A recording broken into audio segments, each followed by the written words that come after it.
what we're hearing and what we've seen a little bit of, because of what's been going on in the world, coronavirus, etc., people are starting to think a little bit differently about their own life,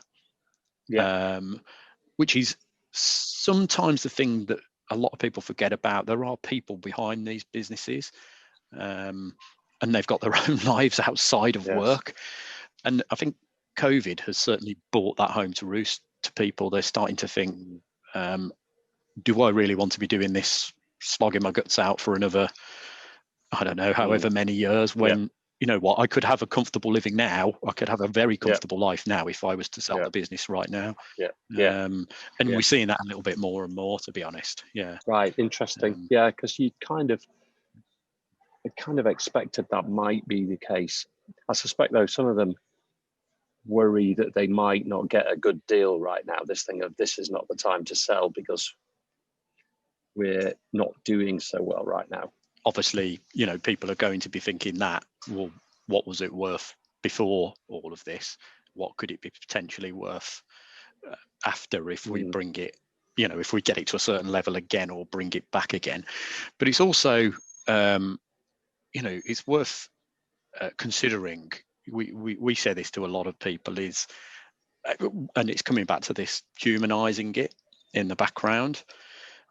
What is it that you actually want to do with your life? What do you want to do with your life, and what do you need to actually do it? Because again, this is another thing I've come across a lot of times. You might, let's just take an owner of a business who's been running the business for 30, 40 years. Their life work, they've put their heart and soul into it. They're considering a sale because at the end of the day, they're tired. They've been doing it forever. And they, in their own mind, have got a value of that business.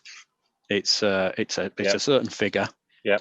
They will then go and get it valued by an expert such as yourself, or you know, and that valuation will be, I don't know, lower than they were expecting. Sometimes half, sometimes more, lower than they were expecting, and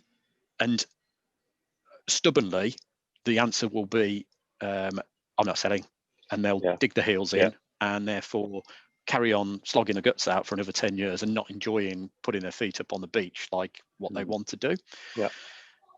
When what we do is one of these where it's kind of like it brings it a little bit of realism into it. It's kind of like, well, how much money do you actually need? Now, we're not trying to undervalue their businesses by any means. It's what you actually need to do what you want to do with your life.